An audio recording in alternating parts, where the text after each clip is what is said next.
Bismillahirrahmanirrahim. Alhamdulillah wassalatu wassalamu ala Rasulillah Sayyidina Muhammad sallallahu alaihi wasallam. Segala puji dan syukur kita kehadrat Allah Subhanahu wa taala.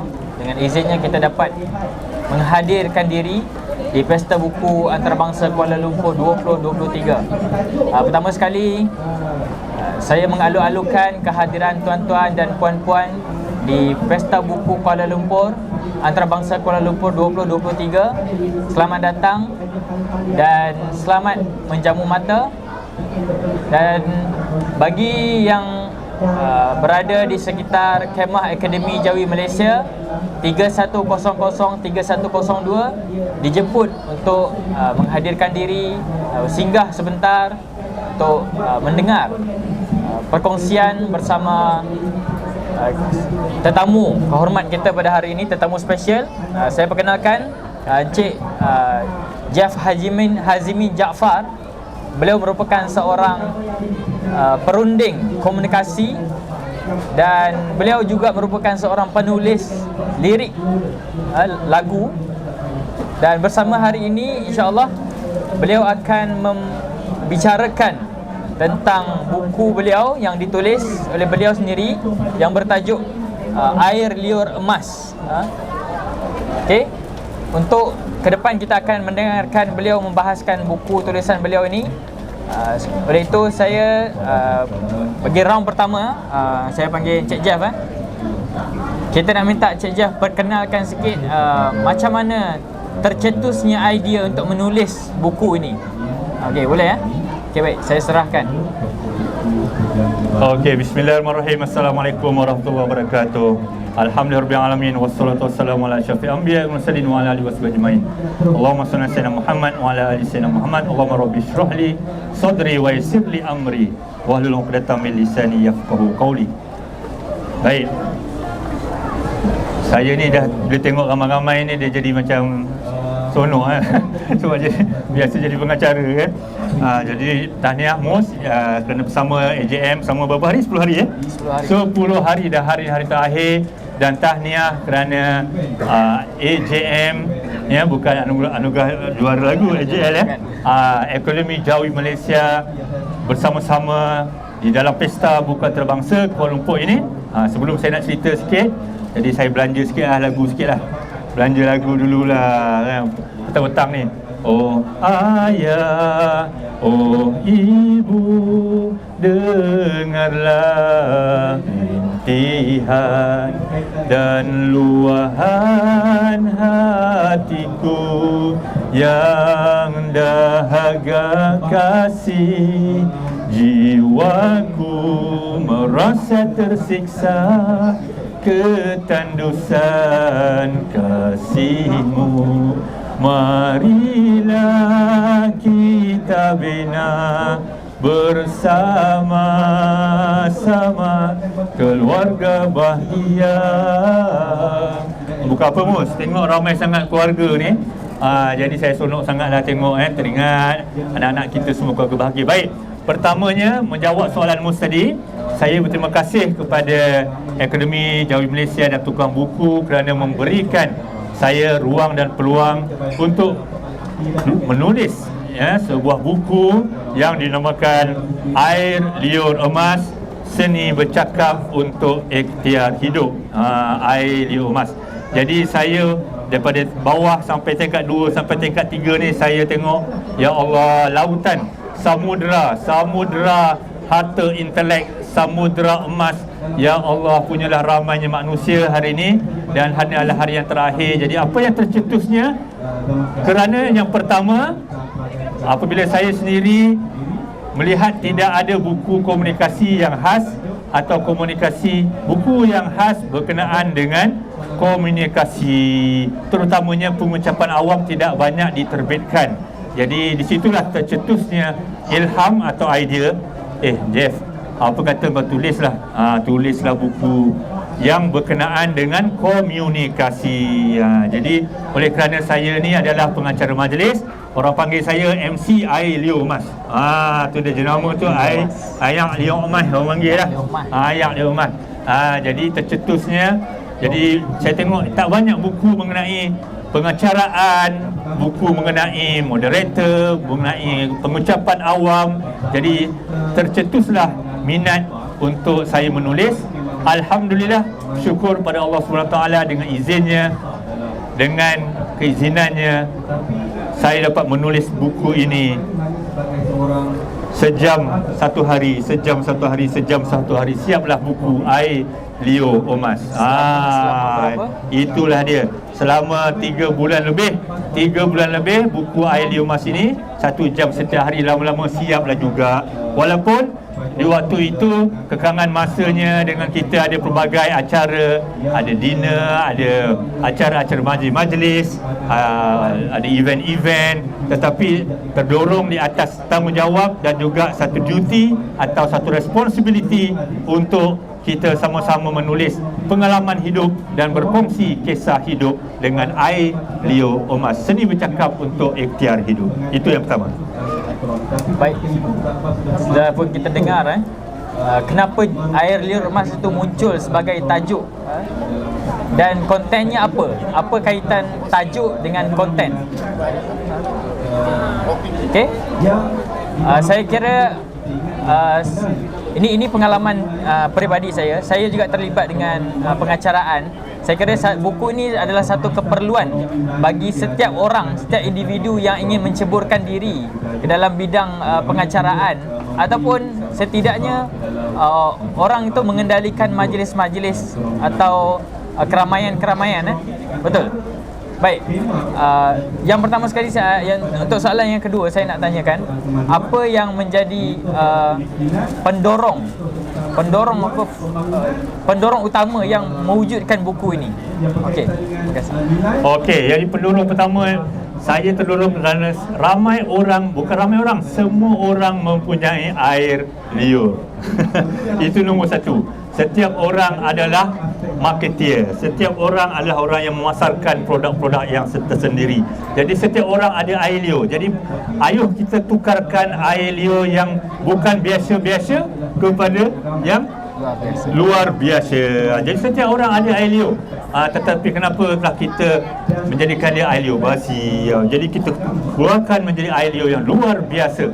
Jadi daripada bawah saya tengok pengacara, ada moderator, perantara, pengacara-pengacara, MC-MC di bawah, di atas, semuanya ingin melariskan jualannya. Kerana tidaklah mungkin satu produk ataupun satu buku itu jika tidak ada mewawarkan atau menghebahkan. Jadi dengan Air Leo kita, ayolah kita gunakan untuk tujuan yang positif, yang berbanding dengan tujuan yang negatif. Jadi apa kata semua orang yang ada Air Leo hari ini, kita gunakan dia di jalan-jalan yang kebaikan. Jadi Air Leo Omas ini adalah satu jenama yang saya dapati apabila saya berceramah dan saya membuat training khusus. Tengah-tengah berceramah tu ada seorang peserta tu dia tulis satu nota. Saya cakap, apa yang kau tulis tu? Bang, saya tengah tulis Air Leo Omas abang. Itulah tercetusnya. Jadi mendorong abang, apa kata tulislah Jeff kan. Macam mana pun tulis. Sebab sekurang-kurangnya ada sebuah buku untuk berkongsi pengalaman kita bercakap, pengalaman kita menggunakan Air Leo. Kerana setiap orang ada Air Leo. Sama dia menjual atau membeli. Sekarang macam-macam kita tengok transaksi berlaku. Kena bercakap, tak boleh diam. Kena bercakap. Jadi keberanian, semangat bercakap itu yang penting. Jadi tahniah kerana anda menggunakan Air Leo anda masing-masing. Tahniah kerana anda pemilik Air Leo Omas.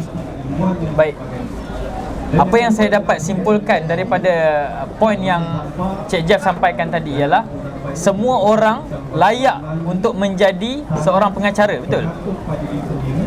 Semua orang layak untuk menjadi pengacara, dan perkara-perkara yang persiapan itu boleh dipersiapkan. Okey? Dan untuk round seterusnya saya nak tanyakan mengapa orang tidak yakin untuk terjun ke dalam bidang pengacaraan? Silakan.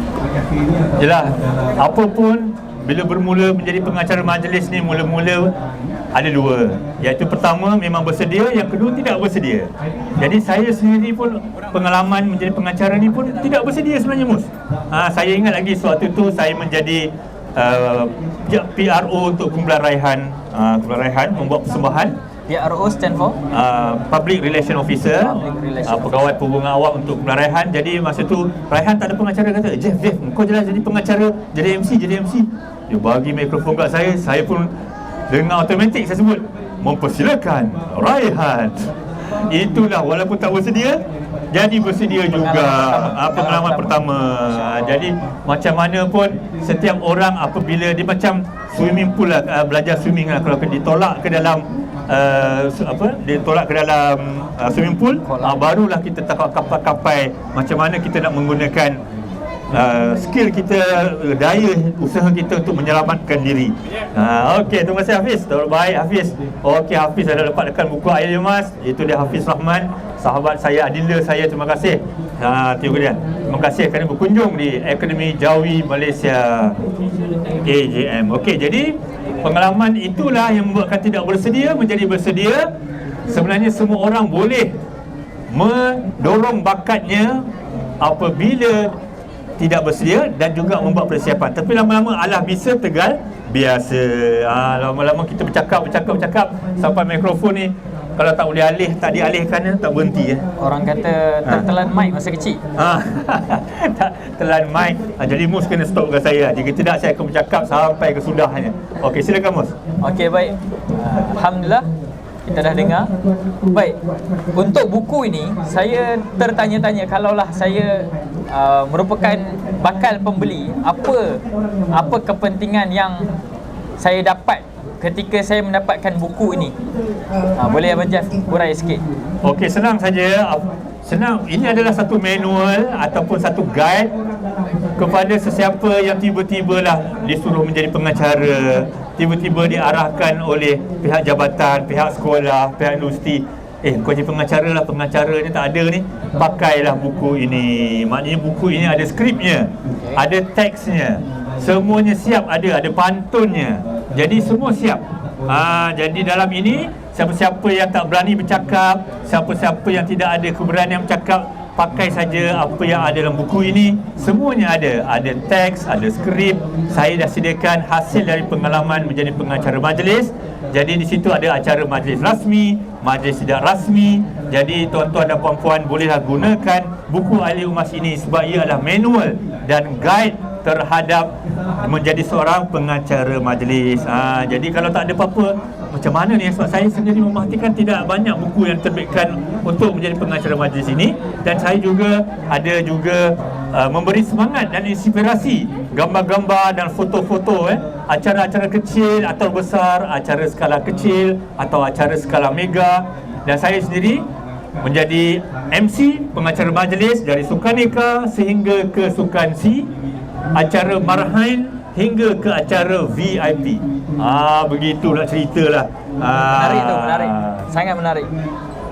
Okey. Bila Tuan Jeff sebut pengalaman di majlis-majlis yang besar tu, bagi saya tertarik ketika MC itu mengumumkan ketibaan. Itu bagi saya dalam satu majlis itu part yang paling MC itu berjaya tak berjaya dari pertama majlis hingga ke akhir majlis adalah ketika dia mengumumkan ketibaan itu. Okey. Oleh dari itu kita nak minta hari inilah request dari kita nak dengar suara emas Abang Jeff Hazimin Jaafar untuk mengumumkan mungkin boleh mana-mana skrip untuk mengumumkan ketibaan mana-mana tetamu berhormat. Boleh? Okey, saya teringatlah sewaktu Sukan C tu Ladies and gentlemen, welcome to the 29 SEA Games Kuala Lumpur 2017. Jadi saya berlatih tu banyak hari. Berlatih punyalah persiapan. Selain dari pengacara P menjadi pengacaranya adalah persiapan. Saya ingat Sukan C tu saya jadi MC tu 6 hari, tapi persiapannya 2 hari. Saya bercakap di stadium yang kosong. Okey. Stadium yang kosong. Kalau macam ni kan, ladies and gentlemen, welcome to Pesta Buku Antarabangsa Kuala Lumpur 2023. Macam itulah konon-kononnya lah. Yang amat berhormat Datuk Syukri contoh. Kan? Jadi yang penting adalah kita mesti berlatih, ada persiapan dan juga berlatih-latihan. So, apa pun dalam apa sahaja bidang kita kena ada persiapan dan persediaan. Mula-mula di stadium yang kosong, di tempat yang kosong, tapi lama-lama kita dah ramai macam ni, kita sudah terbiasa. Tadi saya dah belanja sikit lah. Okay. Alhamdulillah kita dah dengar Abang Jeff belanja kita, ladies and gentlemen tadi. Bagi saya tu satu latihan yang memerlukan waktu yang lama untuk dapatkan satu momentum itu. Bukan senang untuk dapat sampai ke tahap sukan SEA Games itu, satu pencapaian yang luar biasa lah bagi saya. Dan saya nak gunakan kesempatan ni untuk ucapkan tahniah kepada Abang Jeff kerana sampai ke peringkat SEA Games. Dan insyaAllah semoga lepas ini melahirkan lebih banyak anak-anak buah, anak-anak didik yang lebih terkehadapan, insyaAllah. Okay? Seterusnya kita nak tahu secara teknikal tentang pengacaraan ini. Adakah dia memerlukan, tadi Abang Jeff sebutkan latihan. Dalam latihan itu sendiri, apa pecahan-pecahan latihan yang perlu diolah, dilatih itu apa? Silakan. Okey, apa pun apabila kita menjadi seorang pengacara majlis ni adalah nombor satu, mestilah kita ada attention getter. Attention getter. Macam tadi mula-mula, sebelum kita mulakan, saya sampai je saya terus pegang mic. Mari tuan-tuan dan puan-puan, Pak Ngah, Pak Long, Pak Teh, Pak Su semua. Maknanya kita jangan tunggu lama-lama lagi, kita terus bercakap tanpa mempedulikan apa saja. Jadi kita terus bercakap, lama-lama kita pun akan rasa alah, tak ada apa-apa je sebenarnya. Pertama. Yang kedua, kita small talk ataupun kita sembang-sembang santai. Jangan terus datang-datang diam macam tu kan. Terus sembang santai. Mus, apa khabar Mus? Sihat? Itu dia. Saya tengok yang kecil, yang besar, yang pakai telekong, yang pakai kopiah, yang pakai topi, yang pakai spek hitam. Jadi kita mesti menjadi pemerhati, melihat semua orang. Saya lihat tadi ada yang pegang surat khabar, pegang buku yang tebal, buku yang nipis, buku klasik, buku lama, buku kanak-kanak. Jadi kita sebagai pengacara mestilah melihat, menjadi pemerhati yang alert atau packer. Bila lihat, tengok semua ni, kita jadikan modal bercakap. Tengok abang kita ni, tulisan Jawi dekat dia punya baju tengok sebelah akademi Jawi. Jadi saya akan menggunakan apa sahaja modal yang ada. Itulah dia air liomas kita, iaitu kita menggunakan apa yang ada di panca indera kita, di mata kita, di minda kita, di hati kita. Kita lihat semua dengan belonnya, dengan bukunya, dengan bagnya, macam-macam kita gunakan sebagai modal. Kerana jika tidak ada modal, nak cakap apa? Jadi benda itu adalah perkara yang sangat-sangat penting, iaitu modal kita menjadi pemerhati yang baik. Yang saya dapat ialah attention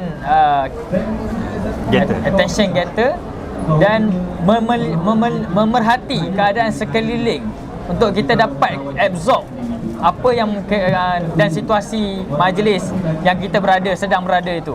Okey? Mungkin itu adalah satu titik permulaan yang perlu kita kuasai sebelum kita mulakan satu-satu majlis, untuk kita dapatkan vibe, dapatkan satu aura majlis itu sendiri ya. Untuk seterusnya, saya tertanya-tanyalah, macam mana kita nak menyesuaikan diri dengan protokol majlis, dengan protokol. Macam mana pengacara itu menyesuaikan diri dengan protokol yang sedia ada. Silakan. Wah, itu soalan training ni, soalan hebat ni. Okey, nombor satu, apa pun majlis, apa pun protokol, saya akan rujuk terlebih dahulu. Adakah ia majlis rasmi atau majlis tidak rasmi? Majlis itu formal atau majlis itu tidak formal? Senang saja. Majlis ini terbahagi kepada 4. Majlis rasmi dan formal. Yang kedua, majlis rasmi tidak formal. Yang ketiga, majlis tidak rasmi tetapi formal. Majlis yang keempat, majlis tidak rasmi, majlis tidak formal. Jadi senang saja saya ringkaskan. majlis rasmi adalah majlis yang kosnya pembelanjaannya ditanggung oleh pihak kerajaan. Itu majlis rasmi. Jadi saya akan perhatikan protokolnya terlebih dahulu. Jika majlisnya majlis rasmi dan juga dibiayai oleh kerajaan atau kementerian atau agensi atau jawatan, saya akan merujuk kepada pegawai protokol terlebih dahulu. Saya tidak akan memandai-mandai atau tidak akan membuat keputusan sesuka hati. Saya bukan double check, saya triple check. Triple check protokol. Malah dalam mesyuarat protokol pengacaraan saya akan check dulu, betul ke ni tuan? Betul ke puan? Lepas tu semasa acara saya akan, masa rehearsal atau raptai, saya akan bercakap, dan kalau salah pun masih lagi boleh dibetulkan lagi. Cuma saya mohon kepada bakal pengacara di luar sana, janganlah kita walaupun sudah pandai, sudah mahir, kita menunjuk pandai, kita terus ambil mikrofon di hari sebenar, kita terus tunjuk pandai. Mungkin ada tersilap, tersasul, kita ada terkehel sana, tergelincir sana, tergelincir sini. Jadi kalau saya seperti pemain bola juga, kita tengok di stadium, mereka warm up dulu, ataupun mereka akan membuat rehearsal dulu, membuat latih tubi terlebih dahulu, baru panas badan sikit. Jadi apa pun mestilah rujuk pegawai protokol, pegawai urus setia, pegawai komunikasi korporat. Jadi kita catat namanya betul-betul. Dan mungkin ada yang bertukar jawatannya baru sebentar tadi. Kadang-kadang kita Google tapi Google pun kadang-kadang tersilap juga. Jadi kita mohonlah pegawai urus setia dia, boleh saya jumpa pegawai protokol, apakah jawatan sebenar dan panggilan sebenar. Jadi kita kena berhati-hati, bukan double check, triple check. Tapi yang asas saya boleh share kat sini. Yang paling asas adalah tuan rumah kita sebut yang berusaha, yang kita jemput sebagai pengucap tamu atau perasmi yang berbahagia. Saya ulang lagi sekali, yang berbahagia adalah perasmi, yang berusaha adalah tuan rumah. Jangan terbalik pula. Itu tip-tips ni lah pada mereka di luar sana. Terima kasih. Alhamdulillah, begitu jelas sekali ya perkongsian dari sudut protokol, macam mana step by step, bukan double check tapi triple check untuk satu-satu confirmation atau konfirmasi maklumat, susun atur majlis, VIP majlis dan lain-lain yang benar-benar yang teknikal itulah. Okey, alhamdulillah, kita dah dapat satu view yang jelas untuk satu majlis besar maupun kecil. Itu Tuan Jeff sebut tadi, majlis itu formal, semi formal dan sebagainya itu. Okey, untuk round seterusnya lah, dalam buku ini kita nak tanya bukan yang tertulis saja. Maksudnya apa sahaja yang ada dalam buku ini yang perlu dititik beratkan oleh pengacara-pengacara, dan yang apa poin yang paling penting untuk orang dapatkan buku ini? Okey, satu-satunya yang tidak ada dalam buku-buku lain yang saya perhatikan adalah setiap orang ada pengalaman masing-masing. Pengacara-pengacara ada pengalaman masing-masing. Ada pengacara karnival, pengacara expo, pengacara majlis rasmi, majlis tidak rasmi. Jadi di dalam buku ini, pengalaman-pengalaman itu saya titipkan, semuanya ada di dalam ini. Jadi semua pengalaman tersebut saya tuliskan di dalam ini dan memendekkan learning curve anda sebagai pengacara. Jadi tak payahlah kita membuang masa yang banyak. Macam mana ni nak jadi pengacara majlis, macam mana ni nak jadi moderator. Jadi di sini saya sudah memendekkan, meringkaskan dalam bentuk pengalaman, kerana pengalaman itulah sekolah yang paling bernilai dalam hidup kita. Jadi semua pengalaman-pengalaman yang ada di sini, terutamanya saya sebutkan, saya ada pengalaman-pengalaman menjadi pengacara, dan bagaimana interview menjadi pengacara itu sangat penting, kerana semuanya ada peperiksaan dia, ada ujian dia. Sebelum saya menjadi pengacara pun ada interview juga. Jadi mula-mula dilihat suaranya dia terlebih dahulu.